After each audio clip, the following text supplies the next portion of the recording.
Hello, beautiful soul. Okay, strawberry shift. Remember, the strawberry symbolizes enthusiasm for love. And wouldn't you agree, the world needs more of it. So today is day 5 of Celebrate Compassion. And guess what? We are going to do day 2 or part 2. So it's day 5, not to be confusing, but I just confused myself. But I'm going to give myself grace because that's what you do for your inner child. Today is going to be part 2 of inner child. We're going to continue the conversation.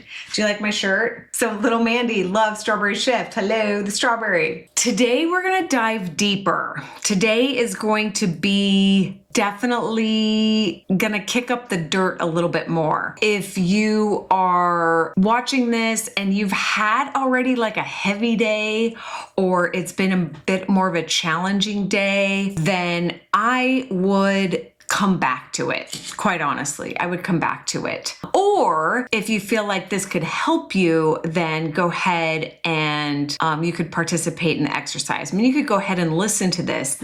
It'll be good to have the awareness. And I do want to prep you that this is diving deeper because we're on day 5. We only do 7 days, and I'm not expecting that you're going to be like, healed in 7 days. But I did deliberately want to have these 7 days to be powerful, and I wanted you to have an experience and have some momentum so that you felt inspired to want to offer compassion to someone else in your life. So on day 8, we're going to shift gears and we're going to focus on someone else. And so in order to do that, it's so important to raise the awareness on ourselves. Hopefully you've connected with your inner child, and hopefully you've had like some sort aha, or at least the conversation is getting started. If you are willing and you're ready, I would like to have us get on our scuba gear. So we're just gonna get on our scuba gear. This is me getting on my scuba gear with you. We're gonna dive deeper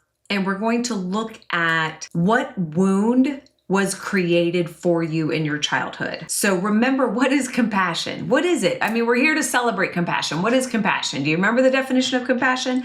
I encourage you to say it out loud. I know that may seem a little silly because you're like, Mandy, I'm watching a video. What? Yes, just if the more you say things out loud, the more you're going to remember them. You know, I purposely say in the beginning of all my videos, strawberry shift, the strawberry symbolizes enthusiasm for love, because I want people to remember, I want you to remember that the strawberry symbolizes enthusiasm for love. I realized in my strawberry shift society that I wasn't talking about the strawberry enough. I wasn't talking when, I don't remember how far in I was with these beautiful souls. I was like, remember what the strawberry symbolizes? And no one remembered. And I was like, oh my gosh, it's because I wasn't talking about it. And so when we say something out loud over and over again, we remember it, we download it. Compassion. Compassion is understanding what? Exactly. Understanding suffering. It's understanding pain. It's really having, and once we understand it and we integrate it, we have this wisdom. We have this wisdom about our pain or someone else's pain. And then once we do that, then we deepen our compassion. That's when we could have the compassion of possibility. Everybody wants to go straight to the compassion of possibility, myself included. Like, let's just get to the good stuff. I just want to see the compassion of possibility. You can't bypass it though. Believe me, I've tried. I have. It doesn't work. So in order to get to the compassion of possibility, which is seeing ourselves already healed, seeing ourselves on the other side, having a good time, joy, baby, having woohoo, rainbows and puppy dogs. I got a puppy dog right here. I got rainbows and puppy dogs. I live with rainbows and puppy dogs. But in order to get to that compassion of possibility where we have the joy, we have the life, in order to do that, in order to see that for our loved ones, we need to go into the darkness. We need to go into the wound. You know, it's kind of like, I love the metaphor of the tree. If you want a big, beautiful tree, I have yet to meet someone who doesn't want to have a wonderful, extraordinary life, especially people who hire someone like myself, like a coach, right?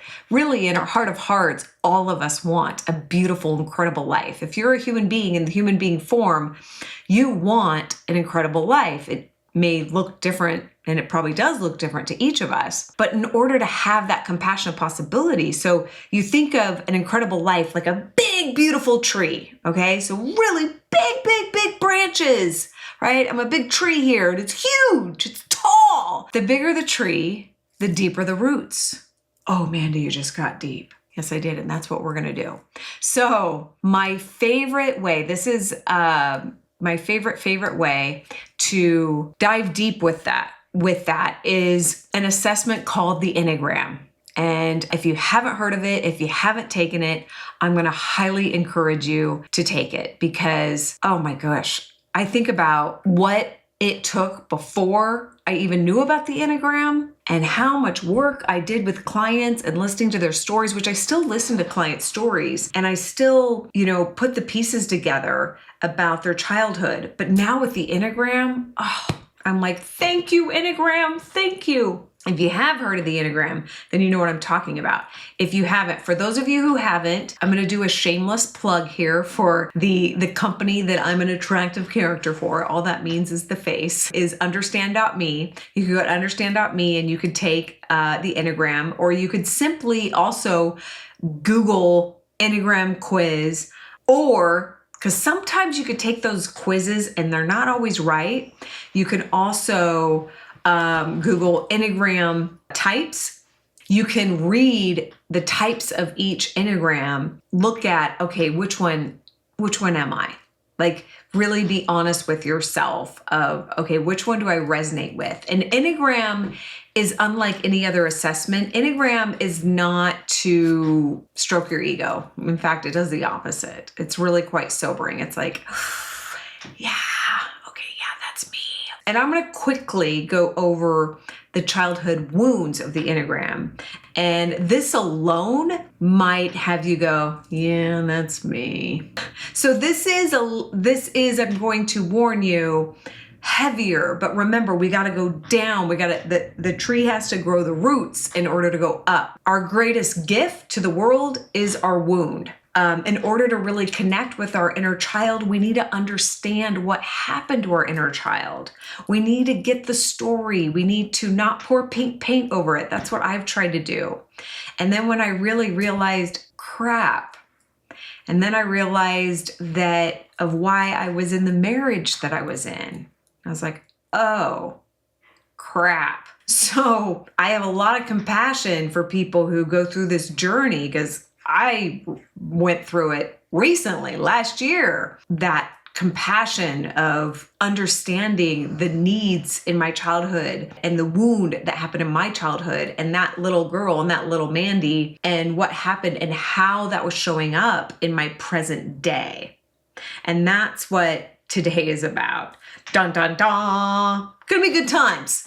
But I promise you, this is going to, I would not take you through this if I didn't know that the other side is gonna be so worth it. All right, are you cool? You game?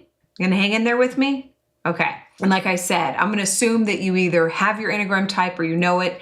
If you don't, there's so much information. Like I said, I did a shameless plug for my understand.me. I love understand.me, by the way, because you could take all the top assessments in one place. It's like Facebook meets all the best assessments. There you go. There's my little commercial for it. I love it. So let's talk about the wounds. I'm going to go through each of the Enneagram type wounds. And if you already know your Enneagram type, when I talk about your type, just notice what comes up for you. And if you have children, okay, here's a warning, because this always happens with you parents. You did your best, okay? You're not a horrible person. This doesn't make you a bad mom or a bad dad. This does not. You live on planet Earth. I like to give, in a PowerPoint, I did this, is like, we're all in this fishbowl together, okay? This fishbowl has toxins in it. There's part of the fishbowl that doesn't have as much toxins because it's just cleaner because there's this cool like seashell thing that prevents some of the toxins from getting in. But the rest of the fishbowl is like, lots of toxins, okay? All of us have been traumatized. Why? How do I know that, Mandy? How do you know that? You're so wise. It's because you're a human being on planet Earth. That's how I know. Now, you might not have as much trauma as I've had, or you might have more than I have. Who knows? it's not a contest to know who's had more trauma. The point is that we can have compassion for each other because we're all human beings on this planet, and we know there's trauma on planet Earth, okay? I love what one of my teachers says, that, hey, your parents, they traumatized you to this up here, and you're wondering if you traumatized your kids, and he says, I got news for you. You did. But instead of up here, you only did it to like right here. So you did better. To pat yourself on the back. I just feel like I always need to say that to parents because you usually go in your head about that and then you're not paying attention to you. Do your best to pay attention to you because the more you work on you, no matter if your kids are 2 years old or 42 years old, this is going to help them the more work you do on yourself. So the wounds, you ready? Dun, da, da, da. Type 1. These children felt heavily criticized, punished, or not good enough. Household rules may have felt inconsistent as they became obsessed with being good, not making mistakes to avoid condemnation. The principal message was, you must always be better than you are. So type 1s are very, very, very critical of themselves. They have a huge inner critic. I'm a 9 wing 1, so I have a lot of compassion for you 1s. All the Enneagram trainers say that 1s, it's the hardest to be a 1. So lots of love to those of you who are 1s. You look like a 7 when you're healthy. You look like you're having a great time when you're healthy. So for you who are 1s, it's so important to go back and does that resonate with you being a type 1 and having some memories of being heavily criticized, punished, or not good enough? And this isn't about blaming or shaming mom and dad, by the way, because I guarantee you, if we could have the backstory and some video footage of mom and dad being raised by grandma and grandpa on both sides or their caretakers, we'd be like, it's amazing they're alive. We could have so much compassion for them. So this is not a blame or shame game. This is about acknowledging what happened. We need to acknowledge what happened. We need to provide space for what happened. No, this is not dwelling. No, this is not playing victim. No, this is not pity party. This is just going, let's look at what happened so that we can hear and see our inner child and acknowledge them. That's it. That alone provides healing. Have you ever had someone do that for you? That's all they did is they saw you, they heard you, and then you're like, I feel better. Like nothing changed. Nothing changed, but you were seen, heard, and understood. That's it. Okay. Type 2. These children felt loved only if they were helping or pleasing others. Their personal needs felt selfish. As a result, they closed off their own needs and feelings and tuned into those of others. Love became defined as giving to others, though the love often didn't feel received or reciprocated. I have a lot of type 2s in my life, and type 2s are the best at giving, and they've got these like antennas on top of their heads where they see who needs help. They're like, oh, you need help. And so much compassion. So if you're a type 2, do you ever recall like a moment in time? Again, this is not about shaming or blaming, but this is about acknowledgement. There's a lot of healing and power that goes back. Can you remember a time when a parent or a teacher or anybody that called you selfish and it was like, oh, dun, dun, dun, were you ever shamed? Can you recall a time? I know that I have a friend who is a type 2, and she was raised very religiously, and she wasn't allowed to do anything that she wanted to do. She wasn't allowed to be in sports. She wasn't allowed, and she was like, and I felt bad for her because I could be in sports, but I wasn't good at it. And it was like, why can't my friend be in sports when she's actually athletic and she wanted to be in sports so bad? So she couldn't be in sports. She couldn't go to school dances.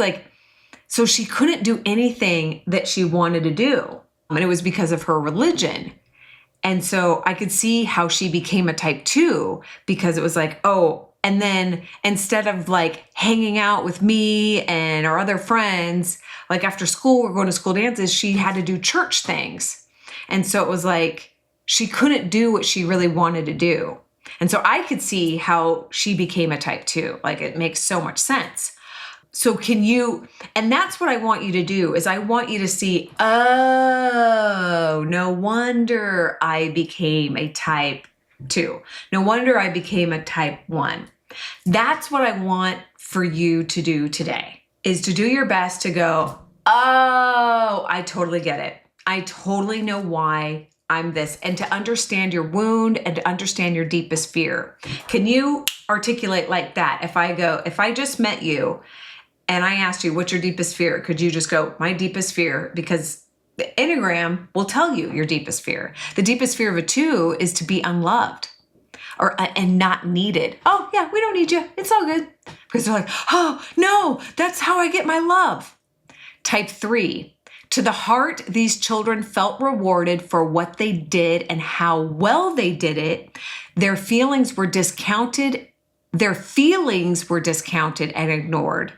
Only their performance and what was expected of them mattered. Oh my gosh, it just like makes me want to cry.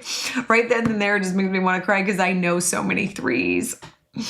And I'm like, no wonder feelings are so hard for you. This harmed, I'm seriously getting emotional. This harmed their ability to love themselves and others. Admiration replaced real love. Right through the heart, and you're to blame. Okay, so this is why type 3s, you're called the achiever. That's why you're like, gotta do more, gotta be more, gotta do more. You have an inner tom-tom that the rest of us, by the way, we can just like chill, we do not have. So this is why type 3s actually invented the self-help industry, where they're like, you gotta set goals, you gotta go for your dreams, you gotta go, go, go, go, go. And we're like, huh? So type 3s are the achiever, and these are why, all the rest of us feel really lazy, especially us type 9s. But, we are the sloth. Peace to type 9s. So you 3s, yeah, you're the ones that you couldn't feel. You couldn't feel. This is why coaching you 3s, because I have so many 3s as clients, that when I can get a 3 to feel safe to cry, it's like, it's up there with seeing a unicorn. Have you seen a unicorn? They're very beautiful. So can you remember, and this might be for you 3s, you may not remember it, but usually I can get a 3 client who can recall a time when they were scared. So you usually aren't allowed to feel like fear, sadness. You went to achievement, and then you really got rewarded for that. And so it's like, this is how we all survived. And by the way, there's no Enneagram type that's better or worse than. Although I will say in our Western civilization, we tend to worship 3s because they tend to make the most money. 3s, 8s, and 7s, and sometimes 1s, I would say, make the most money because, they're focused on achieving. So, but doesn't mean that they're always the happiest. And it doesn't mean that they feel the most love. No. So we're not going to go talk about the health yet, but can you recall a time, 3s, when you were shamed for your feelings? Because you are a shame type. I'm not going to go into each type for this because this will be like a 2-hour video. Type 4, these children felt abandoned by one or both caretakers. They felt alone, cut off from the source of love for reasons they couldn't understand. They were not seen or mirrored and felt different from their parents. As a result, they turned inward to their feelings and imagination to cope in isolation. So type 4s are usually really self-aware, I found, and usually you can recall a time when you felt alone and cut off from your parents. And this is why type 4s are usually really creative. My niece Kendall is a type 4. Billie Eilish is a type 4. Lady Gaga is a type 4. Prince was a type 4. So a lot of artists. My friend Steven Larson is a type 4. Like anybody that's like really creative, really unique. And that, our wound tends to be also our superpower. So this is why 3s are very successful. It's like, that's our wound. That's our superpower. 4s, okay, I'm alone. I got to go into my imagination. Superpower. 3s, okay, you won't love me for who I really am. All right, I want to be an achiever. Isn't it? Aren't we fascinating? But in order for us to be free and to be liberated, we need to go back and acknowledge, okay, where did the accident happen? Where did the wound get created? Type 5.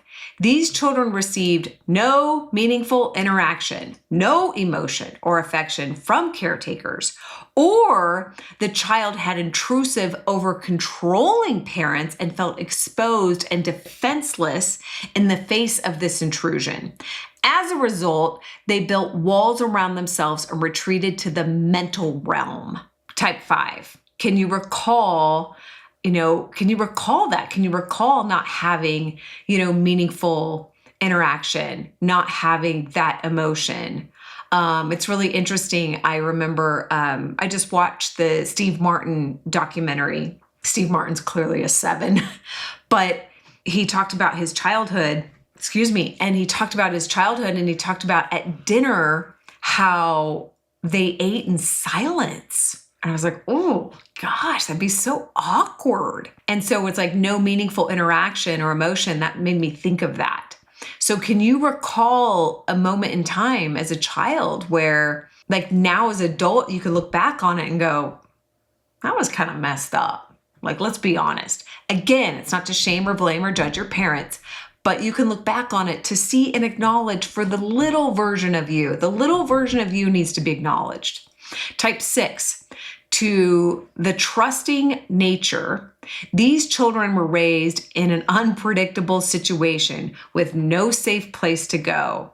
They lost faith they could ever be protected. Just like, as such, they turned to their own inner defense of doubting, disbelieving reality, and rejecting their own instincts, inner guidance. Oh my gosh, that just like did a gut punch. Yes, it's just so, again, so for you 6s, can you think of a time when your childhood was unpredictable? I think of my sister, and so I have 2 sisters, and I have an older sister who is a 6, and I can totally see why she's a 6, because there was so much change and there was a lot of a lack of safety, and especially with what specifically my sister went through. So that's why I was like, oh, I just felt the empathy pains of my sister. So if you can go back and you could acknowledge, and if you can like journal and write down some of those stories, like remember when you went through that, and like, what would you want to say to that version of you, whether you were 8 or 16 or 18, or even as a young adult or 5, like, oh my gosh, you remember when dad said this? Oh my gosh, that was such a dick move from dad. Or remember when mom, was drunk and, you were scared and you just came home from school and you got bullied, but you didn't have anybody to talk to. Like, you must have felt so lonely. You must have felt so scared. No, mom was doing her best and she was in her world, but you deserve to have that comfort, And I know I'm like kind of being funny with calling dad that name, but it's so important to enter your little person's world. That's really important. It's very liberating. And if your parents are still alive and with you, you're going to have a better shot at having a healthy relationship with them. Because that little person's inside of you and they're pissed off and they're scared and they're so sad. And so that's the reality. And until this is talked about and healed, the relationship with mom and dad's always going to have a little weirdness and conflict. But when that is liberated, you actually have a better shot at a pretty cool relationship if that's what you want. 7, these children were deprived of nurturing, or it was too soon removed. They handled this lack by searching for distractions to minimize, or repress fear and pain. They decided to focus on positive options and rely on themselves to fulfill their desires and gain a sense of nurturance. I think of an old childhood friend that I had, and his mom worked nights and his dad worked days, but his dad was very mean and abusive. And so his mom was the nurturer, but she worked nights and she slept during the day. So he was completely deprived of nurturing. So he developed insomnia. He would watch TV. And so it's like he escaped through the distractions of TV. So it's like looking at what did you do as a 7? First, how were you deprived? Like, I can look back on my childhood friend. He was deprived because his mom was literally sleeping during the day and then she was gone at night. He didn't feel safe, during the day. So he wanted to sleep during the day, just like his mom. And so he stayed up at night and watched TV. Type 8, these children often grew up in an unsafe environment, emotionally and or physically, and had to mature way too soon. They didn't feel safe to show any vulnerability and may have felt controlled.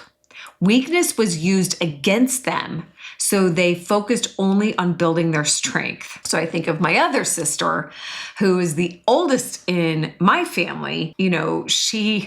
My mom had her driving before she had a license, and she had her doing sales calls before she could. I understand why my sister became an 8. Because she had to mature too soon. And she was babysitting my other sister and myself way too soon. So I was born and my oldest sister, Mia, was 10. And I know that Mia was already watching me as a baby at 10 years old.